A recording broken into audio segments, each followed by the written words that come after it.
G'day everyone. In this video I just want to outline some key points about the assessment of entrepreneurial opportunities as outlined in Chapter 9 of FEDRIC. So as an entrepreneur, one of the things you really need to build your skills at is try to identify if an idea is truly worth pursuing. Is it an opportunity for us as an individual, as an organisation that we can take advantage of, and that we have the skills and resources to actually be able to do something with from a properly commercial sense. And so what we're going to touch on in this topic is some of the ways that we as entrepreneurs might actually go about assessing an opportunity and determining whether it represents a viable option for our organisation. And when we think about making this assessment, what FEDRIC et al. 2015 say we should do is sort of think about three key areas. So we need to think about the individual characteristics of the entrepreneur. What are our reasons for pursuing this business? And does this opportunity, this idea that we're pursuing, does it sit well with us as an individual and our skills and our abilities and what we're able to bring to that equation? We need to think about the nature of the venture itself. Does it have the opportunity to scale up? Will it be able to grow? All businesses have some sort of growth motivation that they try and achieve. And so we need to understand whether there is true growth potential present in that opportunity. And we need to know a little bit about the opportunity landscape. What are the risks that we face in taking advantage of this opportunity? What's the potential market size look like? And is there sufficient resources available for us to truly take advantage of this opportunity? And interestingly, a lot of work has been done in this space, and I have put onto Milo for you some links to a couple of articles that you might want to have a look at. As I said before, with all of those readings, you don't have to. They're just there as some deeper studies if you'd like to go and look at things. And one of the models of the entrepreneurial process that's quite interesting when it comes to thinking about opportunity assessment is Hindle's model. Hindle's model was developed in 2010. It's covered quite nicely in the textbook. What I want to do here is just quickly talk about some of the key insights that we can take away from that model and what it tells us about opportunity assessment. And really what Hindle is saying is that opportunity assessment is a jerky process. There's a lot of moving back and forth between phases, a lot of sort of disruption that occurs in that process, and it's not sort of a smooth, seamless process from one stage to the next. And what he summarises in his figure is basically that the opportunity process starts with actually spotting an opportunity, becoming aware that an opportunity actually exists. And we talked in the last couple of workshops about how we might identify ideas, how we might come up with opportunities for our business. We then have to evaluate every opportunity, and this evaluation process it's a bit stilted, it's a bit sort of circular. We're constantly reflecting and contemplating what we might do with the idea, refining the idea and the opportunity as we develop it. We need to think about a business model, and certainly next week in the lecture and in the workshop I'm going to talk a lot about the notion of business models and what we mean by business models. And every entrepreneur strives to come up with a business model that looks like a commercially viable model. And then we need to move to commitment and achieving value. So we as an entrepreneur have to become committed to the opportunity and turning that into a value creation business. So again, as Hindle tells us, we need to go through these series of stages if we're actually going to come up with a viable business opportunity.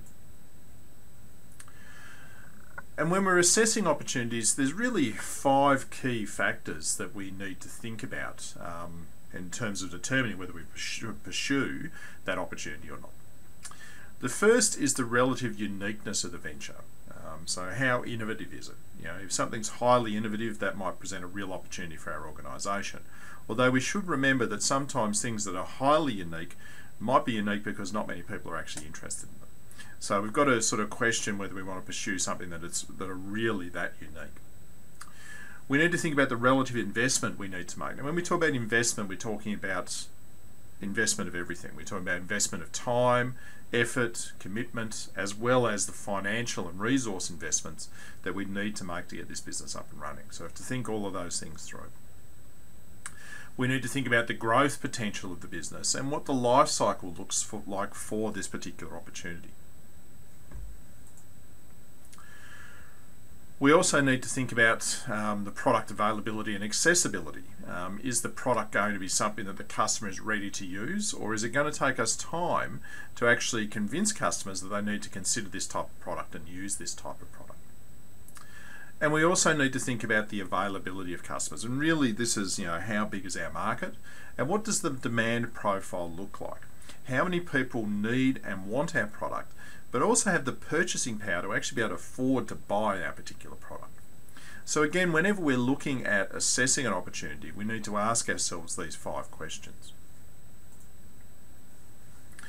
So what are some of the problems that we have, or the pitfalls that we might experience when it comes to assessing business opportunities? One of the common mistakes we make is a lack of objectivity. We become so passionate and committed to the idea. It's our idea, it's the product of our creative activities, and because of that we tend to not be able to see the flaws or the faults that might be present with that particular idea. So we need to maintain that objectiveness if we're going to assess the viability of a business opportunity. We might not have any real insights into the market, so we might not fully understand what drives competition in the market, what impacts on consumer behaviour, and why people tend to purchase particular products over others. We might have an inadequate understanding of the actual requirements of getting that business into the marketplace. What are the technical requirements and specifications? You would see this occur a lot in things like the tech sector, where people might have great ideas but don't have the technical requirements or skills needed to actually take that idea to market. We might have poor financial understanding, so we might not understand enough about the financials associated with this particular business venture.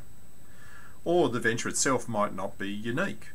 We might perceive it as unique, but actually go to market and find that there's already a whole range of products out there that are satisfying that need already for the customer. And one of the big issues we see a lot in this particular space is ignorance of legal issues. So people not being fully aware of all the legal requirements that sit around that particular concept. Now I just want to quickly go over some of the models that might be used when we're considering opportunities.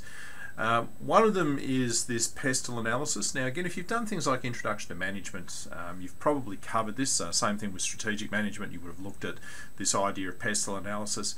Really what it's saying is that when we're looking at identifying opportunities and assessing whether an opportunity is viable, we need to give consideration to the sort of broad macro environmental factors that surround the organisation and impact on everything we do as a business. And so in the pestle analysis, we're looking at things like political and economic factors and how they might impact on the viability or success of our opportunity. Similarly, another sort of area of consideration that we need to think about is looking at uncertainty in the industry. Uncertainty has a way of undermining our efforts to launch a new product and get that product into the marketplace. And uncertainty can certainly happen in a number of different areas. There might be technological uncertainty, and that technological uncertainty could be with us in terms of the people developing this particular concept or this particular product and not fully understanding all the technological aspects associated with that product. There might be strategic uncertainty, so we might not be clear on what the strategic alignment of this activity is with the overall organisation. There might be buyer resistance, and buyers might be uncertain about purchasing a product for the first time, particularly if the product is vastly different from other products that have been on market previously. And so again, when we're dealing with the opportunity assessment process, we need to think about all the uncertainties that sit around that opportunity. And the final tool that we might use, and this is one that's used quite a lot, is Michael Porter's 5 Forces model. Now, again, if you've done strategic management or are doing strategic management, you'd be spending a lot of time with Porter's model. It's a very commonly used model in strategic analysis, and increasingly it's a model that's used in the entrepreneurship space.